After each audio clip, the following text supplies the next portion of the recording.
मोगाच्यानो शिपेंतलीं मोतयां आयकूंक तुमकां स्वागत. मॅक्समिलियन कोल्बे हाचो जल्म 1918 वर्सा पोलंड देशांत जालो आनी फुडें तो फ्रांसिस्कन संस्थेचो पाद्री जालो. त्या वेळार जर्मनींत नाझी हे मुवमेंट चलताले आनी हिटलर ताचो मुखेली. ह्या नाझी विचारा विशीं मॅक्सिमिलियनान जायते बरोवप केले विरोध करून हें सारकें ना, हें चुकीचें चिंतप म्हणून. आनी हाका लागून ताका 1939 वर्सा अटक केलो, बंदखणींत घालो, पूण मागीर ताका सोडलो. पूण ताणें नाझी विरोध आपलें बरोवप चालूच दवरलें. हाका लागून परत्यान ताका 1941 वर्सा नाझी सैनिकांनी ताका ऑश्विट्झ ह्या कॉन्सन्ट्रेशन कॅम्पांत हाडून भितर घालो. 24 जुलय 1941 वर्सा बंदखणींतलो एकटो मनीस पळून गेलो.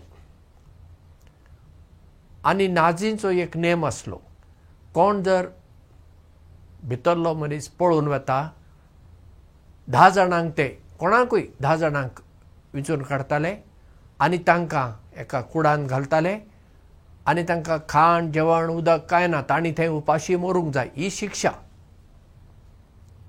आतां एकटो पळून गेलो ना, देखून तांणी 10 जाणांक विंचून काडले. तांचे बदलो एकटो फ्रांसीस म्हणल्या नांवाचो एकटो आसलो पोलंड देशाचो. आनी तो व्हडल्यान रडूंक लागलो आनी म्हणलो, हांव मेलो जाल्यार म्हजी घरकान्न आसा, म्हजीं भुरगीं आसा, तांचें कितें जातलें, कोण तांकां पळयतलो. फ्रांसिसा फाटल्यान मॅक्सिमिलियन कोल्बे आसलो आनी ताणें नाझी अधिकारीक म्हणलें, हांव ह्या मनशाचो जागो घेवंक तयार आसा. त्या अधिकारीन ताका म्हणलें, तुवें ताचो जागो घेतल्यार तुजें कितें जातालें हें तूं जाणाय. फादर मॅक्सिमिलियन म्हणलें, वय हांव जाणां. फ्रांसिसाक सोडलो आनी मॅक्सिमिलियनाक उरल्या 9 जाणां बरोबर एका कुडांत तांणी घाले. जेवण ना, खाण ना, पिवण ना, कांय ना, उदक सयत ना. सगळे थकताले, सगळे निराशी जाल्ले. पूण फादर कोल्बे तांकां धीर दितालो.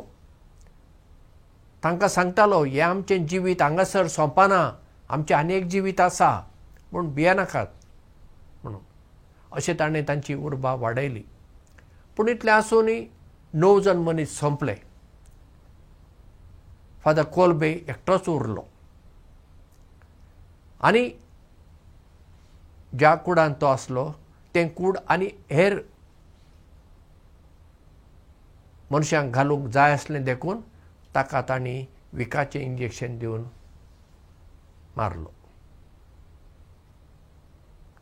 1982 वर्सा पाप साहेब जुआंव पॉल दुसऱ्यान फादर कोल्बेक सांत म्हूण पाचारलो रोमा शारांत. आनी त्या वेळार जाका मरणाची शिक्षा जाल्ली फ्रांसीस थंय आसलो. आनी फ्रांसिसान पत्रकारांक म्हणलें, म्हजो जागो फादर कोल्बेन घेतलो, पूण ताका देव बरें करूं म्हणून म्हाका सुयोग मेळ्ळो ना, कित्याक रोखडोच म्हाका सोडलो आनी ताका ते घेवन गेले. ताणें म्हाका पळयलें, हांवें ताका पळयलें, फकत आमी दोळ्यांनी एकामेकाक पळयलें आनी तांतल्यानच आमचें एक उलोवप जालें. तोंडांतल्यान आमचीं उतरांच आयलीं ना. जेजू म्हणटा, कोण एका मनशान आपल्या इश्टा खातीर जीव दिवचो ताचे परस व्हडलो त्याग ना. इश्टा खातीर कोण तरी आपलो जीव दिवंक तयार आसता. चिंतया घडये एकटो तयार आसा. पूण हांगासर फादर कोल्बेन आपल्या इश्टा खातीर न्हय, आपल्या सेरेदाऱ्यां खातीर न्हय, आपल्या वळखीच्या मनशां खातीर न्हय, एका अनवळखी मनशा खातीर आपलो जीव दिलो. केदो व्हडलो त्याग, एक महान त्याग हो. असले मनीस संवसारांत आमकां मेळूंक भोव भोव कठीण. फादर कोल्बेचो त्याग इतिहासांत अमर उरपात आसलो. आमच्याय जिवितांत हेरां खातीर त्याग करपाचे सुयोग आमकां मेळटात. हांव अशें सांगूं सोदिना आमी तांचे खातीर जीव दिवंक जाय म्हूण. तसले सुयोग घडये आमकां मेळचे ना. पूण दुसऱ्यां खातीर बरें करूंक आमकां जायते सुयोग मेळटात. कोण एकटो बरो ना आनी आमकां खबर मेळ्ळी, ताका आमी भेट दिवं येता, फोनाचेर उलोवं येता, त्या मनशा तांच्या घरच्या मनशां कडेन ताची वासपूस करूं येता. कोण आमचो एक शेजारी आसा बरो ना, ताका वचून आमी भेट दिवं येता. कोण गरीब आसात आमचे बोवारी, तांकां आमी आदार करूंक येता. कोण दुखी आसा तांचें दूख आमच्यान उणें करूंक जाता. कोणाची उर्बा आमच्यान वाडोवंक जाता. कितलेशेच तरान आमी दुसऱ्यांक आमचो आदार दिवं येता.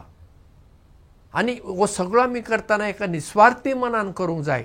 आमी तांकां केलें देखून ती आमकां करतली असल्या आशेन जर आमी केल्यार तो निस्वार्थी त्याग जायना. कसलीच आशा धरिनासतना हेरां खातीर जें कितें आमी करता तोच एक निस्वार्थी त्याग ठरता. तर तसलो निस्वार्थी त्याग करपी आमी मनशां जावुया. देव बरें करूं आनी मोग आसूं.